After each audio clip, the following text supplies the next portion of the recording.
Buongiorno cari amici, ben ritrovati in questo spazio in mia compagnia. Vediamo i nati del 24 marzo e cosa questi nati ricevono in dono dalle costellazioni che la Luna attraversa nell'arco della giornata della loro nascita.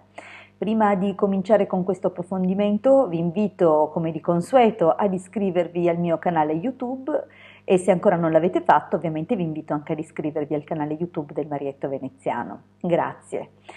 Questi nati hanno le caratteristiche che adesso andiamo a esaminare, ovviamente guardiamo da un punto di vista generico, al di là delle personalizzazioni che ovviamente distinguono i singoli nati gli uni dagli altri, pur condividendo alcuni tratti in comune.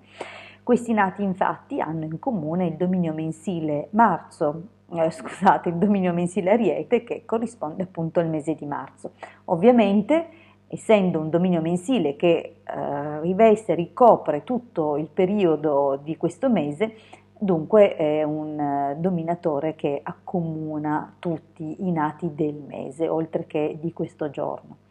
Dunque avranno sicuramente dei tratti in comune, come appunto una certa determinazione nel raggiungere gli obiettivi o comunque di intraprendere, di avviare nuove sfide, nuovi slanci e anche vivere magari emotivamente un certo attaccamento agli inizi, ai nuovi inizi. Dunque questa cosa potrebbe anche renderli vagamente dipendenti dall'emozione che si genera nelle cose che hanno avvio, le cose che hanno un nuovo principio.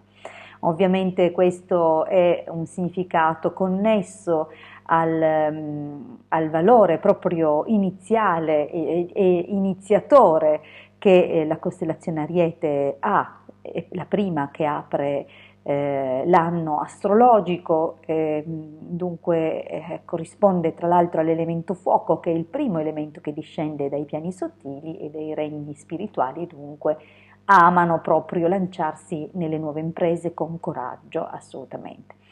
Però d'altra parte abbiamo comunque l'impronta marziana che è vero che li rende coraggiosi e ambiziosi e anche battaglieri, perché no, con una certa capacità di creare antagonismi, sicuramente per loro positivi, sono stimolanti per loro le sfide e la possibilità appunto di misurarsi con gli altri, però li può rendere anche un po' impulsivi e propensi a problemi di natura legale. Dunque, per questi nati in particolare che hanno la stella Capo Cancro, si dà un avviso molto preciso, mi raccomando, non firmate come garanti per nessuno, non solo non dovete firmare come garanti per nessuno, non vi impegnate per nessuno dal punto di vista economico, perché purtroppo conseguirebbero grosse delusioni e soprattutto perdite di denaro per voi. Dunque, se siete nati in questo giorno, non fate questo passo per nessuno. Purtroppo ne conseguirebbero grosse delusioni, senza contare delle problematiche economiche che dovreste poi andare ad affrontare.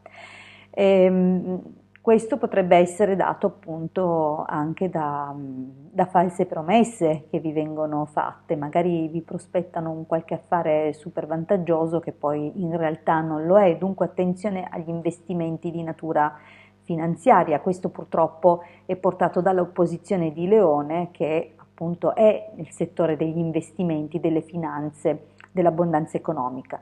Non significa che questi nati non conosceranno un'abbondanza economica, la loro fortuna comunque sarà altalenante, diciamo, non splenderanno per questioni di fortuna, però potranno usare alcuni canali per avere un buon gruzzoletto, per avere una buona stabilità economica, ad esempio potranno investire o aprire attività che riguardano gli alimenti e il settore alimentare. Dunque, in questo senso, o occupandosi di chimica, avranno fortuna. Le altre strade, a dipendenza dei valori del dominatore del giorno e dell'ora di nascita, sono da valutare attentamente, poiché è preferibile, visto la qualità e l'abbinamento che le costellazioni formano nel loro quadrato di nascita, è chiaro che vanno valutate poi con attenzione. Un'altra di queste accortezze è dovuta alla doppia presenza di Toro, che li rende sì grandi esecutori, grandi lavoratori, ma anche forse in associazione con il dominio mensile Ariete e la stella Capocancro, forse troppo generosi nei confronti degli altri, propensi ad aiutare gli altri, e questo li può portare ad avere qualche problematica. Anche in virtù di altre situazioni che non stiamo lì comunque ad approfondire, sappiate solo regolarvi. Per quanto riguarda dal punto di vista per esempio del carattere, comunque questi nati sono estremamente intelligenti, distinti, volubili però, perché appunto la costellazione, la stella Capocancro, è associata alla Luna, e dunque la Luna ha questi sbalzi, questi cambiamenti proprio dovuti alla ciclicità con cui appunto attraversa le sue varie fasi.